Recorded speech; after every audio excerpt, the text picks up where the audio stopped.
परसों मैंने आपको वीडियो में बताया था कि ऐसा हो सकता है कि विंस मैकमैन प्रोफेशनल रेसलिंग में दोबारा से आ जाएं, क्योंकि एक नई एंटरटेनमेंट कंपनी वो खोल रहे हैं, फॉक्स के साथ वो बातचीत के अंदर है। और मैंने आपसे बोला था कि इसके बारे में कुछ और अपडेट भी आएगी, और वो अपडेट आ चुकी है। बात यह है कि एक एंटरटेनमेंट कंपनी तो खोल रहे हैं विंस मैकमैन, लेकिन वो एक प्रोफेशनल रेसलिंग कंपनी नहीं है। यानी विंस मैकमैन बिजनेस के अंदर वापस तो आ रहे हैं, लेकिन वो प्रोफेशनल रेसलिंग वाले बिजनेस के अंदर नहीं आ रहे। बट आई थिंक इवेंचुअली वो आ जाएंगे। ऐसा मैं क्यों कह रहा हूं मैं आपको बता दूं, लेकिन पहले बताया था, मेल्जर ने ये बोला है कि वो एक रेसलिंग प्रमोशन तो नहीं है, एक एंटरटेनमेंट की सिर्फ वो कंपनी ही है। तो रेसलिंग ऑब्जर्वर रेडियो की तरफ से बातें बहुत सारी सही साबित हो रही रिसेंटली, तो इस वाले सोर्स के ऊपर भरोसा किया जा सकता है। और जो मैं कह रहा हूं ना कि विंस मैकमैन दोबारा से प्रोफेशनल रेसलिंग में आ सकते हैं, ऐसा क्यों? अब तक जो उनको चीज रोक रही थी वो उनके सारे ये पचड़े थे। अब उन सारे पचड़ों को वो पीछे छोड़ चुके हैं जिस भी तरीके से। बहुत सारे लोग, इवन मैंने कमेंट सेक्शन में भी देखा, बिलीव करते हैं कि डोनाल्ड ट्रंप की वजह से फायदा हो गया है विंस मैकमैन को, क्योंकि इन दोनों के रिश्ते नाते काफी अच्छे हैं। और आपको पता है कि इस तरीके की चीजों में फिर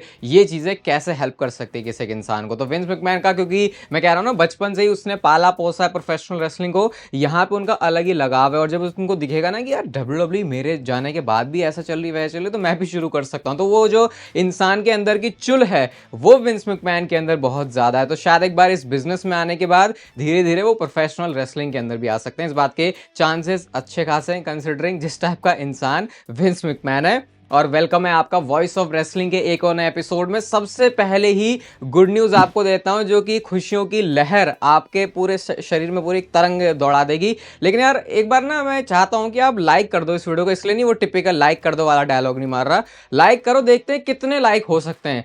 चलो जितने लाइक हुए ना उतनी बार कल की वीडियो में मैं रैंडी ओटन चिल्ला दूंगा। तो बस पूरी जी जान ला के लाइक ठोक दो यहाँ पे। और रैंडी ओटन का नाम ही क्यों? क्योंकि रैंडी ओटन के बारे में ही अपडेट है। कहने का मतलब है कि जितने 1000 लाइक्स होंगे उतने बार, जैसे कि अगर 15,000 हुए, 20,000 हुए, 25,000 हुए, 30,000 हुए, तो 10, 15, 20 या 30 बार, ये मैं समझ लेना उतने 1000 करने वालों को। बाद में बोलो अपनी बात से मुकर गया। रैंडी ओटन के बारे में हमको ये पता चला है कि क्या एग्जैक्टली बात है वो कोट करके मैं बता देता हूँ। Randy Orton is expected to be back in the mix by March. तो अब आप इसको इस तरीके से ले सकते हो कि आने वाले कुछ दिनों के अंदर रैंडी ओटन वापस से डब्ल्यूडब्ल्यू की स्टोरी लाइन के अंदर आने वाले हैं। और जो हमने रूमर सुना था Kevin Owens versus Randy Orton के मैच का, अभी पता नहीं उसमें कितनी सच्चाई है। तो अगर उस तरीके से डब्ल्यूडब्ल्यू चल रही है तो मैं तो कह रहा हूँ भाई, एलिमिनेशन चेंबर भी तो वो जगह है जहां पे वो वापस आ सकते हैं, क्योंकि वहां पे भी केविन ओवंस और सैमी ज़ेन का पंगा है। एक स्टेडियम वाला शो है, 50,000 के आसपास लोग होंगे, तो वो एक बढ़िया जगह हो सकती है। लेकिन अब ये बात पीडब्ल्यू इनसाइडर से आई है, तो आई थिंक इतना तो क्लियर है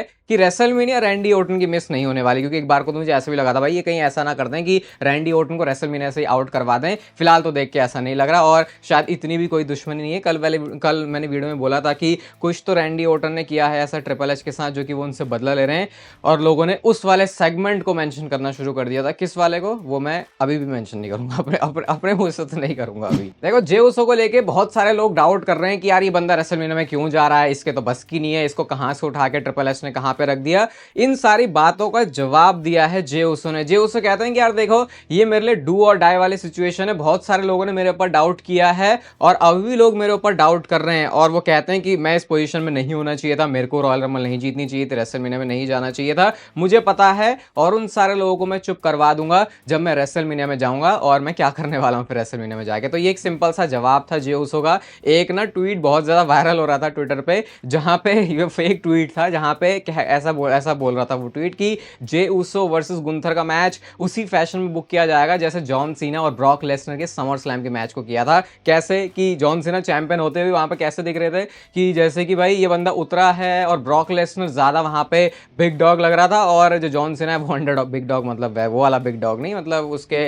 वो ज्यादा बलशाली दिख रहा था ब्रॉक लेसनर। तो वो एक फेक ही ट्वीट था। इंटरेस्टिंग भी होगा वैसे किस तरीके से इस मैच में केमिस्ट्री रखते हैं जे उसो और गुंथर की, क्योंकि जो स्टोरी लाइन दिखा रहे हैं वहां पे तो क्लियर यही है कि गुंथर किसी को भाव नहीं दे रहा। और गुंथर से रिलेटेड और भी बहुत सारी बातें पता चली। सबसे पहले तो ये बंदा ना सिर्फ डब्ल्यूडब्ल्यू के माइक पर बल्कि ट्विटर पे भी अपने मुंह से आग उगलते रहता है। एजे स्टाइल्स को ऑफिशियली अनाउंस कर दिया है कि वो बार्सिलोना में जाएंगे। ये वहां पे डब्ल्यूडब्ल्यू पूरा टूर कर रही है ना, तो उसके अंदर बार्सिलोना में भी वो होंगे। डब्ल्यूडब्ल्यू का इवेंट है, तो उसको कैसे प्रमोट कर रहे हैं गुंथर, उन्होंने लिख दिया हाला मैड्रिड। अब आप अगर थोड़ा सा भी फुटबॉल से वाकिफ हो तो आपको पता है बार्सिलोना और रियल मैड्रिड की क्या पूरी हिस्ट्री रही है। रोनाल्डो, मेसी यहाँ से और ज़्यादा ये जो है इग्नाइट हुआ था। तो ये गुंथर ने इसको इस तरीके से जवाब दिया। और इसके साथ साथ एक ट्वीट उनका और है जो उन्होंने ओटिस को अपने स्लीपर होल्ड में फंसाया। कैप्शन तो पढ़ो जरा इसका, लिखते हैं स्मॉल नेक और no neck I put them to sleep. ये तो भाई मतलब अब यहाँ पे वो बॉडी पॉजिटिविटी वाली बात नहीं करने आएगा क्या कोई, या फिर गुंथर को इन सारी चीज़ों से डर नहीं लगता? क्योंकि आजकल ऐसी बातें आप इतनी इजीली बोल के बच के निकल नहीं सकते, क्योंकि आपको पता है आजकल तो बोलने के ऊपर भी बहुत सारी बातें हो जाती हैं। और ये पूरा मैं इनका WWE का जो रेसलमेनिया तक और सारे लाइव इवेंट्स होने वाले हैं, वहां पे गुंथर के कितने बड़े बड़े मैचेस है भाई। एजे स्टाइल्स के साथ उनका मैच होगा, सेथ रॉलिंस के साथ उनका मैच होगा, और सीएम पंक के साथ उनका मैच होगा। तो इन सारे लोगों से रेसल करने के बाद जे ऊसो तक पहुंचेंगे Gunther, and obviously live event है तो यहाँ पे चैंपियनशिप भी रिटेन ही हो जाएगी। अब लोग यहाँ पे यही सवाल उठा रहे हैं, भाई तुम ऐसे बड़े बड़े जो फर्स्ट टाइम एवर टाइप के मैचेस होने चाहिए तुमको लाइव इवेंट में कर रहे हो। लेकिन आजकल WWE लाइव इवेंट पे भी टिकट बेच के बहुत पैसे कमा लेते हैं। मुझे लगता है भाई आसानी से 10,000 के ऊपर के यहाँ पे जो टिकट्स है वो बिकने वाले हैं। और अगर आप 2017 में चले जाओगे ना तो 10,000 से ऊपर के टिकट्स आपको ये TLC समर स्लैम ऐसे शोज के अंदर ही दिखते थे। तो स्टैंडर्ड उस हिसाब से तो काफी रेज हो गया WWE का, इसलिए वो थोड़ा सा दे रहे हैं कि लो भाई तुम्हारे अगर टिकट बेच के टिकट खरीद के तो लो फिर हम मैच भी दे देंगे तुम्हें। अभी कुछ वीडियो पहले ही हम इस बात को डिस्कस कर रहे थे कि कैसे स्टेफनी मैकमैन का भी अब WWE में एक रोल हो चुका है। वो हमने एक वीडियो भी देखी थी जहां पे वो सफर कर रही हैं, मतलब घूम रही हैं ब्लड लाइन के साथ में। अब एक पॉडकास्ट के साथ भी स्टेफनी मैकमैन आने वाली है, और रेसल वोट्स ये कहते हैं कि एक बहुत बड़े नेम के साथ वो जो पॉडकास्ट है उसको किक ऑफ किया जाएगा, जहां पे ऑब्वियसली बिहाइंड द सीन भी हमको काफी सारी चीजें पता चलने वाली है। अब लोग यहाँ पे यही बोल रहे हैं कि यार स्टेफनी मैकमैन वो किस बड़े गेस्ट को लेके आ सकती हैं, क्या फर्स्ट गेस्ट ट्रिपल एच होंगे या फिर किसी और? क्योंकि देखो ये स्टेफनी मैकमैन का पॉडकास्ट ना एक अलग चीज होगी। जैसे हम लोगन पॉल के पॉडकास्ट में जब किसी एक प्रोफेशनल रेसलर को देखते हैं, WWE सुपरस्टार को देखते हैं, तो हमको एक नई साइड पता चलती है कि WWE में कैसे होगा। अभी खुद WWE की प्रॉपर्टी है तो सोचो WWE कितना ज्यादा खुल के इस पॉडकास्ट में बात कर सकते हैं, क्योंकि यहाँ पे तो उनका खुद का एक्सक्लूसिव कंटेंट है। तो शायद यहाँ से हमको ऐसी बातें जानने को मिलेंगी जो कि पहले हमने कभी नहीं सुनी थी, और स्टेफनी मैकमैन का भी इसमें पर्सपेक्टिव होगा। और ट्रिपल एच का जो ख्वाब था कि भाई स्टेफनी मैकमैन वापस से आ जाए इस बिजनेस में,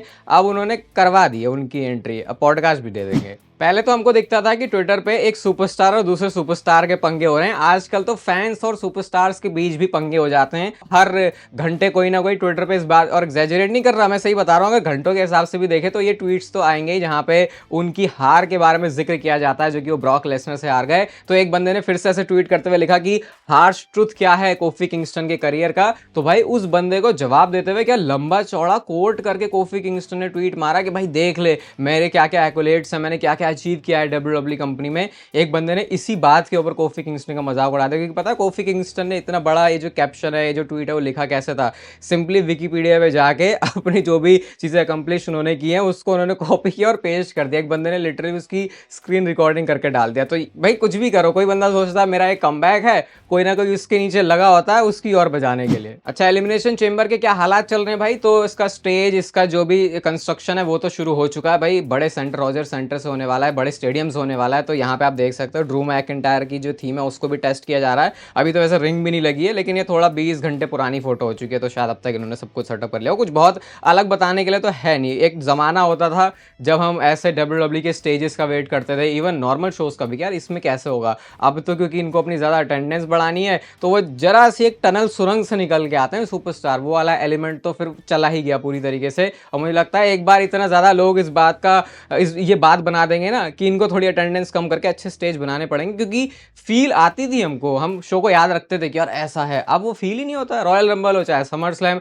आना तुमको वो सुरंग के नीचे से ही है। चलो भाई, इस बारे में बात तो शुरू करी किसी ने, और ये WWE में बैक स्टेज से ही आई है, तो इसका मतलब कि अब इसके ऊपर सोच विचार किया जाएगा। तो रेसल वोट्स ने बात रिपोर्ट करी है कि WWE के अंदर भी लोग हैं जो कि स्मैकडाउन के 3 घंटे के फॉर्मेट को बिल्कुल भी पसंद नहीं कर रहे, और वो मानते हैं कि स्मैकडाउन के शो की जो क्वालिटी है वो घट गई है। कहां एक टाइम पे जब हमको पता चला था कि यार रॉ अब 2 घंटे की है और फिर वो नेटफ्लिक्स पे जाके बढ़ जाएगी, तो हम ऐसा मान रहे थे कि यार घंटा बढ़ना सही होगा। लेकिन मिक्स्ड ओपिनियन थे फिर भी उसके, ऐसा हर कोई नहीं मान रहा था। और जिस तरीके से 1 घंटा स्मैकडाउन को मिला, क्लियरली भाई वो तो मैं रिव्यू में भी बहुत बार बोलते रहता हूं कि ऐसा लग रहा है कि वो 1 घंटा लिटरली घंटा ही है, वो बर्डन सा बन गया है। क्योंकि फिर WWE यही सोचती रहती है कि जबरदस्ती वहां पे कैसे फिट करें। तो अभी आई थिंक ये मिड 2025 तक तो चलने वाला है, जितना ओरिजिनली हमने सुना था उसमें कुछ चेंज हो गया तो पता नहीं, लेकिन अभी तो झेलना पड़ेगा। ये टीवी डील है, इसके अंदर ऐसे चेंजेस होते नहीं है इतनी जल्दी। एलिमिनेशन चेंबर का ग्राफिक भी डब्ल्यूडब्ल्यू ने थोड़ा सा अपडेट किया है। कोडी रोड्स और रॉक की जो पूरी कहानी है यहाँ पे आप देख सकते हो, ऐसे गले पे कोडी रोड्स के हाथ रखा हुआ है रॉक ने। और मैं ये भी सोचता हूँ भाई, ये थोड़ी सी, अगर मैं होता ना कोडी रोड्स और मैं चैंपियन होता, तो मैं शायद किसी को अपने गर्दन पे, अपनी गुद्दी पे इस तरीके से हाथ रखने नहीं देता। मैं कहता भाई ये कौन है। और अभी तो उस बंदे के साथ लिटरली गुड टर्म्स पे वो है भी नहीं। कोडी रोड्स और रॉक कौन सा इतने अच्छे भाई हैं कि उनको रखने दे देंगे। तो पता नहीं बैक स्टेज जब सेगमेंट्स अप्रूव होते होंगे तो कोडी रोड्स मान कैसे जाते होंगे हर बार, क्योंकि हर कोई बंदा जो है उनके साथ मजे लेके चले जाता है। अभी मजे के साथ साथ क्या उनकी सोल भी जाएगी, वो चेंबर में पता चलेगा। अब प्रेडिक्शन वीडियो कल ही आएगी इसकी, स्मैकडाउन के रिव्यू के बाद, क्योंकि भाई काफ़ी सारी पॉसिबिलिटी तो हैं, ना सिर्फ इस एलिमिनेशन चेंबर में बल्कि इस कोडी और रॉक के सेगमेंट के अंदर। क्या इनडायरेक्ट वे में डब्ल्यूडब्ल्यूई हमको बता चुकी है कि प्लान तो हमारा वही है जो कि हमने सोचा था, Roman Reigns, CM Punk and साथ में सेथ रॉलिंस के लिए। तो सबसे पहले आपको दिखाता हूं मैं 21 मार्च का इस मैकडाउन का एपिसोड, जहां पे आप देख सकते हो कि सेथ रॉलिंस को भी एडवर्टाइज करना शुरू कर दिया है। उसके बाद सीएम पंक की एक अपडेट आई कि भाई वो भी मल्टीपल स्मैकडाउन के शोज के लिए अनाउंस हो चुके हैं। रॉ में भी आएंगे, स्मैकडाउन में भी आएंगे, स्मैकडाउन के भी 21 मार्च में आएंगे और 28 मार्च में भी आएंगे।